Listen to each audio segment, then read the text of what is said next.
Hello viewers, আজকের এই ভিডিওতে আমরা এমন একটি ফিচার্স নিয়ে আলোচনা করব অ্যান্ড্রয়েডের, যে ফিচার্সটি আমাদের নোটিফিকেশন বারে সবসময় আমরা দেখতে পাই, বাট আমরা অনেকেই জানি না যে এই ফিচার্সটির কাজ কি বা এটি আমাদের কতটা উপকারে আসতে পারে।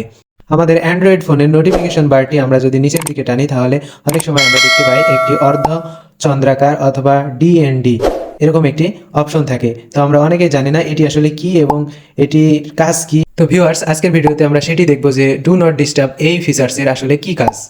তো সেজন্য আপনাদের অবশ্যই ধৈর্য ধরে ভিডিওটি না টেনে সম্পূর্ণ দেখতে হবে। আপনাদের ফোনের নোটিফিকেশন বারটি যদি আপনারা নিচের দিকে স্ক্রল করেন, তাহলে কিন্তু এই ডিএনডি ফিচার্সটি আপনি পেয়ে যাবেন, অথবা আপনি এই অপশনটি আপনার ফোনের সেটিংসে গেলেও আপনি পেয়ে যাবেন। সেটিংসে যেয়ে যদি আপনি এখানে সার্চ দেন ডিএনডি, তাহলেও চলে আসবে। অথবা আপনি যদি এই যে একটু স্ক্রল করলে দেখুন এখানে সাউন্ড অ্যান্ড ভাইব্রেশন, এই সাউন্ড অ্যান্ড ভাইব্রেশনে গেলেও কিন্তু আপনি ডিএনডি এই অপশনটি পেয়ে যাবেন। তো আমি এই যে এখানে ডিএনডি অপশনে যাচ্ছি, দেখুন আমার ফোনটি এখন রেগুলার মোডে আছে। এখান থেকে আমি সাইলেন্ট করে দিতে পারবো। আর ডিএনডি মোডে দিলে আসলে কি হয়, তো এখান থেকে যদি আমার ফোনটি আমি ডিএনডি মোডে দিয়ে দিই, তাহলে কিন্তু আমার ফোনের কোনো প্রকার নোটিফিকেশন আসবে না, কোনো ফোনের নোটিফিকেশন আসবে না, কোনো অ্যাপস থেকে কোনো নোটিফিকেশন আসবে না, অ্যালার্মের নোটিফিকেশন আসবে না, একদম সম্পূর্ণ আমার ফোনটি সাইলেন্ট মোডে চলে যাবে। তো এখানে আপনাদের একটি প্রশ্ন থাকতে পারে যে তাহলে আমি আমার ফোনটি সাইলেন্ট মোডে দিয়ে দিলেই তো হয়, কিন্তু না, সাইলেন্ট মোডে আপনি এত ফ্যাসিলিটিস পাবেন না।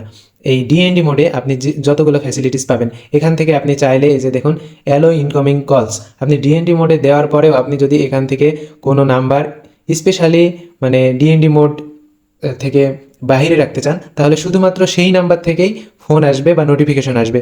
অথবা আপনি কোনো অ্যাপস আপনি এখান থেকে অ্যালো করে দিতে পারেন, যে আপনার কোনো জরুরি অফিসের কোনো হোয়াটসঅ্যাপ থেকে মেসেজ আসতে পারে, কিন্তু আপনার মেসেঞ্জার বা অন্যান্য অ্যাপসের নোটিফিকেশন আপনার দরকার নেই, যেটি আপনাকে ডিস্টার্ব করে ঘুমের সময় বা অন্য কোনো সময়, নামাজের সময়। তাহলে আপনি চাইলে সেইভাবে আপনি সেট আপ করে নিতে পারেন। দেখুন এখানে অপশন আসছে from everyone, from contacts only, from start contacts only, মানে আপনি যদি আপনার কন্ট্যাক্টের কোনো নাম্বার যদি স্টার করে দিয়ে রাখেন, স্টার মার্ক করে দিয়ে রাখেন, তাহলে কিন্তু শুধুমাত্র সেই ফোন থেকেই কল আসলে বা যে কোনো মেসেজের নোটিফিকেশন আসলে সেটি আপনার ফোনে বাজবে। তো আপনি যদি এখানে নন করে দেন, তাহলে কোনো নাম্বার থেকেই ফোন বা যে মেসেজ যাই আসুক আপনাকে ডিস্টার্ব করবে না।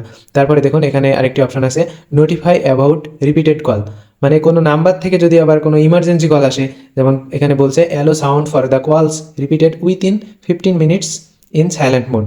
যদি আপনার এই ডিএনডি মোডে থাকার এই ফিচার্সটি যদি আপনি অন করে দেন, তাহলে কি হবে, কোনো নাম্বার থেকে যদি 15 মিনিটের ভিতরে 2 থেকে 3 বার মানে 2 বারের বেশি যদি কল আসে, তাহলে কিন্তু এই বারবার কল আসলে সেই ফোনের সাউন্ড কিন্তু আপনি শুনতে পাবেন। তো এটি যদি আপনি অন রাখেন তাহলেই সেটি সম্ভব। আর এরপরে দেখুন রেস্ট্রিক্ট ফ্লোটিং নোটিফিকেশন, মানে আপনি যদি কোনো নোটিফিকেশন ফোনে মানে সাউন্ড হচ্ছে না বাট আপনার ডিসপ্লেতে ফ্লোট হচ্ছে, তো সেটিও আপনি এখান থেকে রেস্ট্রিকশন করে দিতে পারেন। তারপরে দেখুন শিডিউল টার্ন অন টাইম, এটি কিন্তু খুবই গুরুত্বপূর্ণ। দেখুন এখানে যদি আমি অন করে দিয়ে এখানে যদি আমি একটা শিডিউল সেট করে দিতে চাই, সেটিও কিন্তু আমি পারবো। দেখুন আমি যদি ধরেন আমি রাত হচ্ছে 11টার থেকে আমি ভোর 5টা পর্যন্ত ঘুমাই, তো এই সময়টুকু আমি এখান থেকে এভরিডে যদি করতে চাই বা ছুটির দিন, শুধু ছুটির দিনগুলোয় যদি করতে চাই, তাহলে আমি সেইভাবে করতে পারবো। তারপরে এই যে এখান থেকে আপনি কয়টা থেকে কয়টায় একদম আপনার ফোনটিকে একদম সাইলেন্ট মোডে দিতে চান, সেটি কিন্তু আপনি এখান থেকে দিতে পারেন। এটি আসলে আমরা করতে পারি কোন সময়, নামাজের সময়, কিন্তু আমরা নামাজের সময়গুলো সিলেক্ট করে করে করে আমরা কিন্তু এই ডিএনডি মোড একদম সেট আপ করে রাখতে পারি। তারপরে এই যে এখান থেকে সাইলেন্ট অথবা ডিএনডি যে কোনো এই যে ডিএনডি দিয়ে দিলে একদম সম্পূর্ণ সাইলেন্ট হয়ে যাবে, আর শুধু সাইলেন্ট দিলে কিন্তু আপনার অ্যালার্ম বা অন্যান্য অ্যাপস থেকে সেই নোটিফিকেশনগুলো কিন্তু আসবে।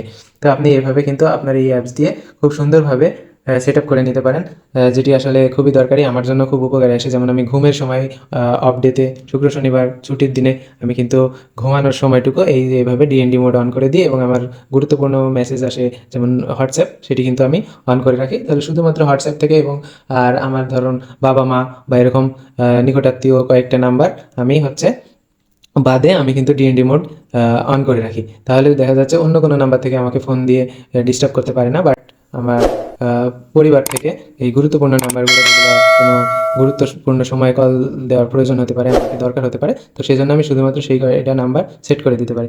তো ভিউয়ার্স, আমরা আজকে জানলাম ডিএনডি সম্পর্কে। আর এই ভিডিওটি দেখার আগে অনেকেরই হয়তো জানা ছিল না এই ডিএনডি মোডের আসলে কাজ কি, আর এই ডিএনডি মোডের কতগুলো ফিচার্স আছে, কতভাবে আমরা এটিকে ইউজ করতে পারি, কত উপকারে আসে। তো সেটি আমরা আজকে জানলাম। তো ধন্যবাদ ভিউয়ার্স, আজকের এই ভিডিওটি যদি ভালো লেগে থাকে তাহলে অবশ্যই ভিডিওটিতে একটি লাইক, কমেন্ট এবং ভিডিওটি শেয়ার করে দেবেন। এবং আপনি যদি এই চ্যানেলে নতুন হয়ে থাকেন তাহলে অবশ্যই চ্যানেলটি সাবস্ক্রাইব করে পাশে থাকা বেল আইকনটি ক্লিক করে দেবেন।